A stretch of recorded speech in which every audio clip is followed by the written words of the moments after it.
అందరికీ నమస్కారం.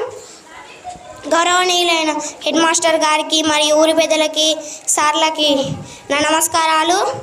మనము ఈ స్వాతంత్రం ఎప్పుడు వచ్చింది? మనకు ఆగస్ట్ 15, 1947న మనకు స్వాతంత్రం వచ్చింది. మనం ఈ స్వాతంత్ర దినోత్సవానికి గేమ్స్ ఆడుతున్నాము, జెండా ఎగరేస్తున్నాము, ఈరోజు ఊరంతా తిరుగుతున్నాము, జెండా ఎగరేస్తున్నాము, ఆటలు ఆడుతున్నాము, ప్రైజులు ఇస్తున్నారు.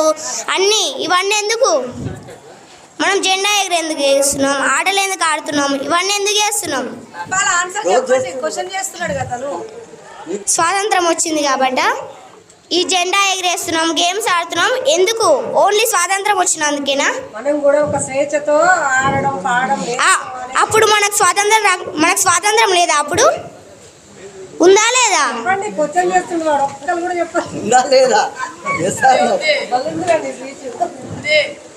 ఉందా మనకు స్వాతంత్రం?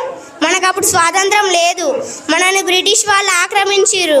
ఈ రాజుకి ఆ రాజు కొట్లాడబెట్టి మన దేశాన్ని మొత్తం ఆక్రమించి మనల్ని ఇక వాళ్ళు చెప్పినట్టు చేసిరు. ఇక మనకు స్వాతంత్రం లేదు. అప్పుడు మనకు స్వాతంత్రం తెచ్చింది ఎవరు? మహాత్మా గాంధీ ఒకరేనా?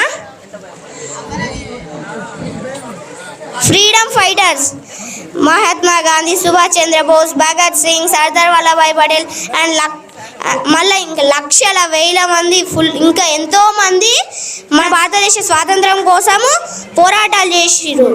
భగత్ సింగ్ పోరాటం చేసిన వాళ్ళతో పోయి వాళ్ళని చంపిరు. వాళ్ళు మనం చంపిరు, మనం వాళ్ళని చంపినాం. పోరాటం చేసిరు భగత్ సింగ్, సుభాష్ చంద్రబోస్. మహాత్మా గాంధీ వచ్చి ఏం చేసిండంటే అహింస పోరాటం చేసిండు. భగత్ సింగ్ వీళ్ళేమో హింస పోరాటం చేసిండ్రు. మహాత్మా గాంధీ ఏమో అహింస పోరాటం చేసిండు. ధర్నాలు చేయడం, వాళ్ళ దగ్గర పోయి మాకు స్వాతంత్రం కావాలి, భారతదేశం స్వాతంత్రం కావాలని ధర్నాలు చేసిర్రు. మళ్ళీ వాళ్ళకి పన్నులు కట్టొద్దని చెప్పిర్రు, వాళ్ళకి సపోర్ట్ చేయొద్దు అని మహాత్మా గాంధీ అహింస పోరాటం చేసిండు. మహాత్మా గాంధీ మనకు స్వాతంత్రం రావడానికి ఎంతో మంది చనిపోయారు, జైల్లోకి వెళ్ళారు. వాళ్ళ పనులు ఇచ్చిపెట్టుకొని మన భారతదేశ స్వాతంత్రం కోసం వాళ్ళు పోరాటం చేసిర్రు, ధర్నాలు చేసిర్రు, ఇవన్నీ చేసిర్రు. ఎందుకు చేసిర్రు? మనం స్వాతంత్రం కావాలి, మనం స్వేచ్ఛగా ఉండాలి. మనకు స్వాతంత్రం లేకుంటే ఆ బ్రిటిష్ వాళ్ళు చెప్పినట్టు మనం వినాలి. ఇప్పుడు మనకేం లేకున్నా సర్పంచ్ని అడగవచ్చు, ఎవరినైనా మనకు ఏం లేకున్నా అడగవచ్చు. కానీ మనకు స్వాతంత్రం లేదనుకో, అప్పుడు మనం వాళ్ళని ఏం అడగలేము. స్వాతంత్రం అంటే ఏంటి? స్వాతంత్రం అంటే ఏంటి? స్వేచ్ఛ. మనకు నచ్చినట్టు మనం వేయడం. ఎంతో మంది కష్టపడడం, చనిపోవడం, జైల్లోకి వెళ్ళడం వల్ల మనకు స్వాతంత్రం వచ్చింది కదా.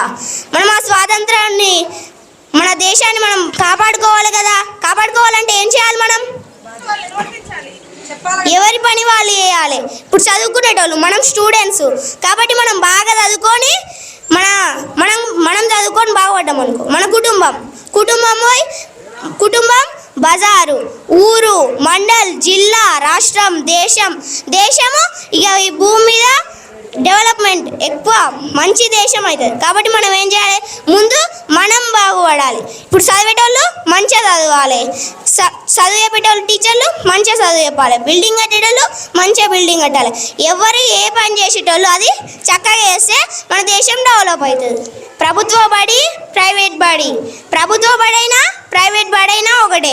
ప్రైవేట్ బడి పోయినామనుకో ప్రభుత్వ బడిలో చెప్పేది అదే పాఠాలు, ప్రైవేట్ బడిలో చెప్పేది అదే పాఠాలు. ఇంకా ప్రైవేట్ బడి పోయినామనుకో మనకు పైసలు వేస్ట్, ఫీజులు కట్టాలి, బస్ ఫీజు, ఇవన్నీ ఎన్నో అవుతాయి. మనకి ఎగ్జామ్ ఫీజు ఇవన్నీ ఎన్నో అవుతాయి. మన గవర్నమెంట్ స్కూల్లో కూడా మంచిగానే చదువు చెప్తారు. మన దాంట్లో ఆటలు ఉంటాయి, పాటలు ఉంటాయి. మన గవర్నమెంట్ స్కూళ్ళలో అన్నీ ఉన్నాయి కదా. మన ప్రైవేట్ స్కూళ్ళకి ఎందుకు పోతారు? బస్సు వస్తుంది ఒకటే దాని గురించా?